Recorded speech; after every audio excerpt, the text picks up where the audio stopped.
বাংলাদেশের রাজনীতি যেন একটা নাট্যমঞ্চ। প্রতিনিয়ত নতুন নতুন নাটক কিন্তু আমরা দেখতে পেয়ে থাকি। বাংলাদেশের রাজনীতিতে আজ একটাই প্রশ্ন ঘুরছে কিন্তু সবার মনে, জুলাই বিপ্লবের পর যে স্বপ্ন নিয়ে মানুষ রাস্তায় নেমেছিল সেই স্বপ্নের আজ কি হলো। একদিকে এনসিপি নেতা হাসনাত আবদুল্লাহ বলছেন বিএনপি কিন্তু এখন হাইজ্যাক হয়ে গেছে, অন্যদিকে এনসিপি নেতা নাহিদ ইসলাম বলছেন পশ্চিমবঙ্গের নির্বাচনের পর বাংলাদেশের দায়িত্ব আরও বেড়ে গিয়েছে। আর সবচেয়ে ভয়ঙ্কর কথাটা বললেন হাসনাত নিজেই, অন্তর্বর্তী সরকারের সময়ের চেয়ে এখন দেশে অপরাধ কিন্তু অনেক বেশি হচ্ছে। তাহলে প্রশ্ন একটাই, নির্বাচনের পর কি সত্যি বাংলাদেশ ভালো আছে? আজকের ভিডিওতে এই তিনটি বিষয় নিয়ে কথা বলবো, শেষ পর্যন্ত দেখতে থাকুন, কারণ শেষ এমন একটা বিশ্লেষণ করব যেটা হয়তো অনেকেই ভাবেনি। বিএনপি কি সত্যি হাইজ্যাক হয়ে গেছে? প্রথমেই এই প্রসঙ্গ নিয়ে কথা বলা যাক। আজ রাতেই খবর এসেছে এনসিপির দক্ষিণাঞ্চলের মুখ্য সংগঠক ও কুমিল্লা 4 আসনের সংসদ সদস্য হাসনাত আবদুল্লাহ সরাসরি বলেছেন বিএনপি এখন হাইজ্যাক হওয়ার একটি দল। এটি কি শুধু রাজনৈতিক কটাক্ষ, নাকি এর পেছনে বাস্তব কোনো কারণ রয়েছে? একটু পেছনে যাই। হাসনাত আবদুল্লাহ এর আগেও বিএনপির কয়েকজন নেতাকে সরাসরি আওয়ামী লীগের দালাল বলে অভিযোগ করেছিলেন। তিনি বলেছিলেন বিএনপিতে এমন অনেক নেতা আছেন যারা আওয়ামী লীগের চেয়েও বেশি আওয়ামী।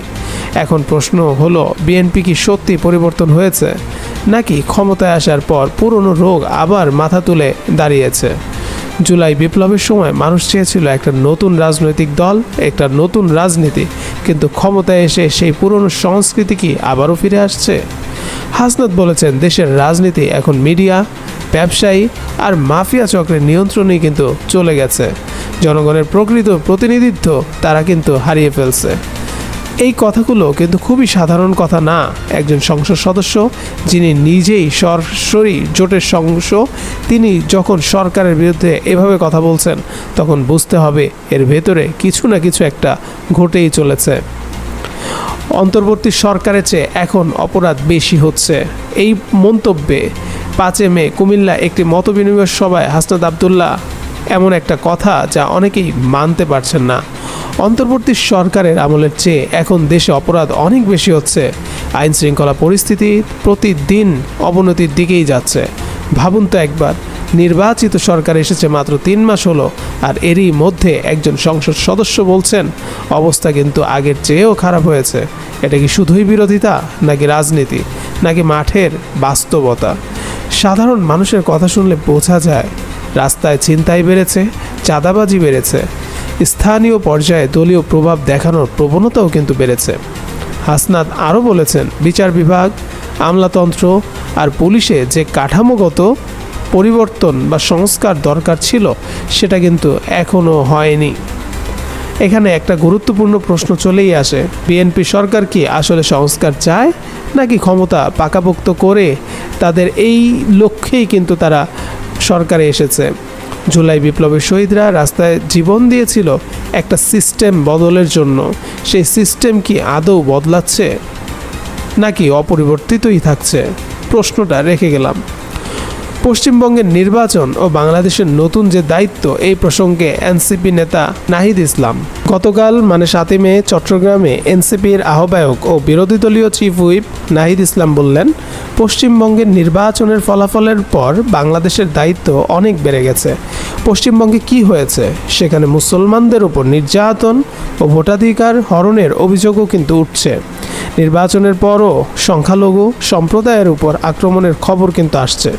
নাহিদ ইসলাম বলেছেন বাংলাদেশকে এখন বিশ্বের সামনে প্রমাণ করতে হবে যে এই দেশ সব ধর্মের, সব মতের মানুষের জন্য নিরাপদ। কেন এটা গুরুত্বপূর্ণ? কারণ ভারত থেকে ইতিমধ্যেই বাংলাদেশকে নিয়ে নেতিবাচক প্রচারণা চলছে।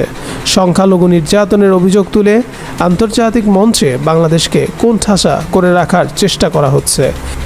এই মুহূর্তে বাংলাদেশ যদি সত্যিকারের সাম্প্রদায়িক সম্প্রীতি দেখাতে পারে তাহলে এই প্রচারণা কিন্তু ব্যর্থ হয়ে যাবে।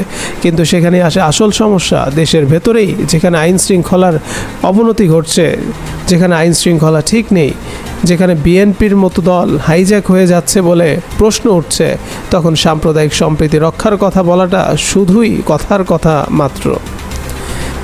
আজকে আমরা 3টা ভিন্ন বিষয় নিয়ে যদিও আলাপ করেছি, কিন্তু এগুলো আসলে একটি সুতোয় গাঁথা। বিএনপি হাইজ্যাক হয়ে যাচ্ছে, মানে পুরনো সংস্কৃতি তারা ফিরিয়ে এনেছে বা ফিরিয়ে আনছে। অপরাধ বাড়ছে, মানে রাষ্ট্রীয় প্রতিষ্ঠানগুলো এখনও ঠিক হয়নি। পশ্চিমবঙ্গের পর দায়িত্ব আরও বেড়ে গিয়েছে, মানে বাইরে থেকে চাপ আসতেই আছে। এই তিনটা সমস্যার মুখে দাঁড়িয়ে আছে আজকের বাংলাদেশ। প্রশ্ন হলো, তারেক রহমানের সরকার কি এই চ্যালেঞ্জ সামলাতে পারবে, নাকি জুলাই বিপ্লবের স্বপ্ন ধীরে ধীরে ম্লান হয়ে যাবে? উত্তরটা সময়ই দিয়ে দিবে, কিন্তু সময় থাকতে সতর্ক হওয়া আমাদের সবারই দরকার। আপনার কি মনে হয় কমেন্টে জানান। আর যদি ভিডিওটা ইউজফুল মনে হয় একটা লাইক দিন, চ্যানেলটিকে সাবস্ক্রাইব করুন। পরের ভিডিওতে আবারও দেখা হবে। আল্লাহ হাফেজ।